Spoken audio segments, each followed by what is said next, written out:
ಇಲ್ಲಿ ಕೆಲವಷ್ಟು ಬ್ಲಾಕ್ಗಳನ್ನ ನಮಗೆ ಕೊಟ್ಟಿದ್ದಾರೆ. ಇದು ಯಾವ ಸಂಖ್ಯೆಯನ್ನ ಪ್ರತಿನಿಧಿಸ್ತಾ ಇದೆ ಅಂತ ನಾವು ಕಂಡುಕೊಳ್ಳಬೇಕಾಗಿದೆ. ವಿಡಿಯೋನ ಪಾಸ್ ಮಾಡಿ ಇದಕ್ಕೆ ಉತ್ತರವನ್ನ ಕೊಡ್ಲಿಕ್ಕೆ ಪ್ರಯತ್ನ ಮಾಡಿ. ಬನ್ನಿ ಈಗ ಜೊತೆಯಾಗಿ ಮಾಡೋಣ. ಇಲ್ಲಿ ಬಲಬದಿಯಲ್ಲಿ ನೋಡಿದ್ರೆ ನಾವು ಕೆಲವಷ್ಟು ಪ್ರತ್ಯೇಕ ಬ್ಲಾಕ್ಗಳಿವೆ. ಎಷ್ಟು ಬ್ಲಾಕ್ಗಳಿದೆ ಅಂತ ನೋಡೋಣ.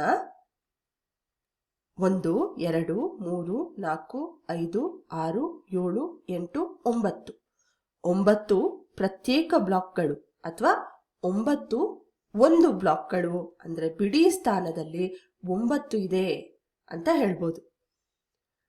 ಈಗ ಎಡಬದಿಯಲ್ಲಿರುವ ಈ 3 ಕಂಬಗಳ ರೂಪದಲ್ಲಿರುವ ಬ್ಲಾಕ್ಗಳನ್ನ ನೋಡಿದ್ರೆ ಪ್ರತಿ ಕಂಬದಲ್ಲಿ ಎಷ್ಟು ಬ್ಲಾಕ್ಗಳಿದೆ ಅಂತ ಎಣಿಸ್ಕೊಳ್ಳೋಣ. 1 2 3 4 5 6 7 8 9 10 ಅಂದ್ರೆ 1 10 2 10 3 10 ಅಥವಾ 30 ಅಂದ್ರೆ 10ರ ಸ್ಥಾನದಲ್ಲಿ 3 ಕಂಡು ಬರುತ್ತೆ. ಮತ್ತೆ ಎಡಬದಿಗೆ ಬಂದ್ರೆ ಇಲ್ಲಿ ಶೀಟ್ಗಳ ರೂಪದಲ್ಲಿ ಕೆಲವಷ್ಟು ಬ್ಲಾಕ್ಗಳನ್ನ ನಾವು ಜೋಡಿಸ್ಕೊಂಡಿರ್ತೇವೆ. ಪ್ರತಿ ಶೀಟ್ನಲ್ಲಿ ಎಷ್ಟು ಸಣ್ಣ ಬ್ಲಾಕ್ಗಳಿದೆ ಅಂತ ಲೆಕ್ಕ ಮಾಡೋಣ. ಈಗಾಗಲೇ ನೋಡಿದ್ವಿ ನಾವು ಪ್ರತಿ ಕಂಬದಲ್ಲಿ 10 ಬ್ಲಾಕ್ಗಳಿದ್ವು.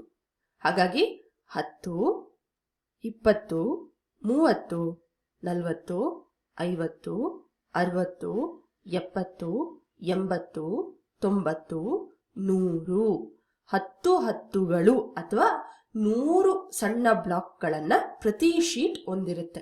ಅಂತಹ ಎಷ್ಟು ಶೀಟ್ಗಳಿದೆ ನಮ್ಮ ಬಳಿ? 2 ಶೀಟ್ಗಳಿದೆ. ಹಾಗಾಗಿ 100ರ ಸ್ಥಾನದಲ್ಲಿ 2 ಕಂಡು ಬರುತ್ತೆ. ಅಂದ್ರೆ ಈ ರೀತಿ ತುಂಬಾ ಅಚ್ಚುಕಟ್ಟಾಗಿ ನಾವು ಬ್ಲಾಕ್ಗಳನ್ನ ಜೋಡಿಸ್ಕೊಂಡಿದ್ವಿ. ಈ ಬ್ಲಾಕ್ಗಳು ಬಂದು 239 ಅನ್ನುವ ಸಂಖ್ಯೆಯನ್ನ ಪ್ರತಿನಿಧಿಸ್ತಾ ಇದೆ ಅಂತ ನಾವಿಲ್ಲಿ ನೋಡ್ಬೋದು. ಈಗ ಮತ್ತೊಂದು ಆಯಾಮದಲ್ಲಿ ನಾವು ಯೋಚನೆ ಮಾಡೋದಾದ್ರೆ ಇಲ್ಲಿ ಕೆಲವಷ್ಟು ಬ್ಲಾಕ್ಗಳನ್ನ ಕೊಟ್ಟಿರ್ತೇವೆ. ಇದರಲ್ಲಿ ಯಾವುದು 923 ಅನ್ನುವ ಸಂಖ್ಯೆಯನ್ನ ಪ್ರತಿನಿಧಿಸ್ತಾ ಇದೆ ಅಂತ ನಾವು ಹೇಳಬೇಕಾಗತ್ತೆ. ಕಿತ್ತಳೆ ಬಣ್ಣದ ಬ್ಲಾಕ್ಗಳ ಅಥವಾ ನೇರಳೆ ಬಣ್ಣದ ಬ್ಲಾಕ್ಗಳ ಅಂತ. ಕಿತ್ತಳೆ ಬಣ್ಣದ ಬ್ಲಾಕ್ಗಳು ಎಷ್ಟಿದೆ ಅಂತ ನಾವು ನೋಡಿದ್ರೆ ಶೀಟ್ಗಳ ರೂಪದಲ್ಲಿ 100 ಬ್ಲಾಕ್ಗಳಿರುತ್ತೆ ಪ್ರತಿ ಶೀಟಲ್ಲಿ ಅಂತ ನಾವು ನೋಡಿದ್ವಿ. ಅಂತಹ ಎಷ್ಟು ಶೀಟ್ಗಳಿದೆ ಅಂತ ನಾವು ಲೆಕ್ಕ ಮಾಡಿದ್ರೆ 1 2 3 4 5 6 7 8 9 9 ಶೀಟ್ಗಳು ಅಂದ್ರೆ 9 100ಗಳು ಇದೆ ಅಂತ ನಾವು ಹೇಳ್ಬೋದು. ಕಂಬದ ರೂಪದಲ್ಲಿ 10 ಬ್ಲಾಕ್ಗಳನ್ನ ಜೋಡಿಸಿರ್ತೇವೆ. ಅಂತಹ ಕಂಬಗಳು ಎಷ್ಟಿದೆ ಅಂತ ನೋಡಿದ್ರೆ 1 2 3 ಅಂದ್ರೆ 3 10ಗಳಿದೆ. ಪ್ರತ್ಯೇಕ ಬ್ಲಾಕ್ಗಳು ಬಂದು 2 ಇದೆ. ಹಾಗಾಗಿ 2 ಬಿಡಿ ಸ್ಥಾನದಲ್ಲಿರುತ್ತೆ. ಇದನ್ನ ಮತ್ತೊಂದು ರೀತಿಯಲ್ಲಿ ನಾವು ಬರ್ಕೊಳ್ಳೋದಾದ್ರೆ 900 + 30 + 2 ಅದು ಬಂದು 932ಕ್ಕೆ ಸಮವಾಗಿರುತ್ತೆ. ಹಾಗಾಗಿ ಈ ಕಿತ್ತಳೆ ಬಣ್ಣದ ಬ್ಲಾಕ್ಗಳು ಪ್ರತಿನಿಧಿಸ್ತಾ ಇರುವ ಸಂಖ್ಯೆ 932. ಆದ್ರೆ ನಮ್ಗೆ ಬೇಕಾಗಿರೋದು 923. ಪ್ರಾಯಶಃ ಈ ನೇರಳೆ ಬಣ್ಣದ ಬ್ಲಾಕ್ಗಳು ಈ ಒಂದು ಸಂಖ್ಯೆಯನ್ನ ಪ್ರತಿನಿಧಿಸ್ತಿರ್ಬೋದು. ಬನ್ನಿ ಚೆಕ್ ಮಾಡೋಣ. ನೇರವಾಗಿ ನಾವು ಬರ್ಕೊಳ್ಬಹುದು 3 ಪ್ರತ್ಯೇಕ ಬ್ಲಾಕ್ಗಳು. ಹಾಗಾಗಿ ಬಿಡಿ ಸ್ಥಾನದಲ್ಲಿ ಎಷ್ಟು ಕಂಡು ಬರುತ್ತೆ? 3 ಕಂಡು ಬರುತ್ತೆ.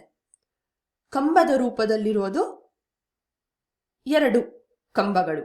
ಹಾಗಾಗಿ 10ರ ಸ್ಥಾನದಲ್ಲಿ 2 ಕಂಡು ಬರುತ್ತೆ. ಶೀಟ್ನ ರೂಪದಲ್ಲಿ ಎಷ್ಟಿದೆ ಅಂತ ನೋಡಿದ್ರೆ 1 2 3 4 5 6 7 8 9. ಹಾಗಾಗಿ 100ರ ಸ್ಥಾನದಲ್ಲಿ 9 ಕಂಡು ಬರುತ್ತೆ.